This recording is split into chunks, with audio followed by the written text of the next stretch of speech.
எல்லாரும் எப்படி இருக்கீங்க? காலையிலேயே நம்ம காஷ்மீர் வீட்டு தோட்டத்துக்கு வந்து ஃப்ரெஷ்ஷா வந்து ஃபாவா பீன்ஸ், அப்புறம் இது வந்து அங்கிள் வந்து குடுத்தாங்க முள்ளங்கி. இது 2ம் வந்து பறிச்சாச்சுங்க.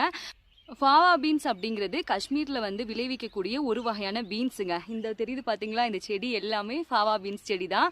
இதை பத்தின ஃபுல் வீடியோ இன்னைக்கு நம்ம சேனல்ல வரும். அதையும் நீங்க பாருங்க.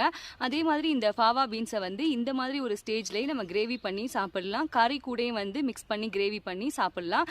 இல்ல ஃபாவா பீன்ஸ் தோட்டம் வந்து நிறைய இருக்கு அப்படின்னா செடியிலேயே விட்டு இந்த ஃபாவா பீன்ஸ் எல்லாத்தையும் காய வச்சு சன்ட்ரை பண்ணி அதுக்கப்புறமா வின்டர் டைமுக்கு முன்னாடி வந்து ஸ்டோர் பண்ணி வச்சுக்கிட்டோம் அப்படின்னா வின்டர் டைம்லயும் சாப்பிட்றதுக்கு அமேசிங்காக இருக்குங்க. இது நல்ல ஊட்டச்சத்து நிறைந்த ஒரு வகையான பீன்ஸும் கூட. ஆனால் என்ன, சமைக்கும் போது நம்ம வெள்ளைப்பூடு வந்து கண்டிப்பாக வந்து தட்டி போட்டு தான் சமைக்கணும். வாயு வந்து கொஞ்சம் இருக்கும் இதில், அதுக்காக தான். ஓகேங்க, ஃப்ரெஷ்ஷாக வந்து காஷ்மீர் வீட்டு தோட்டத்தில் வெஜிடபிள் எல்லாமே வந்து பறிச்சாச்சு. காலையிலேயே நம்ம தோட்டத்துக்கு வந்து வெஜிடபிள் பறிக்கிறதுல உள்ள சந்தோஷமே தனிதாங்க. இதை வந்து எத்தனை பேர் வந்து ஃபீல் பண்ணியிருக்கீங்க அப்படிங்கிறதையும் வந்து கமெண்டில் வந்து சொல்லுங்கள். தேங்க்ஸ் ஃபார் வாட்சிங்.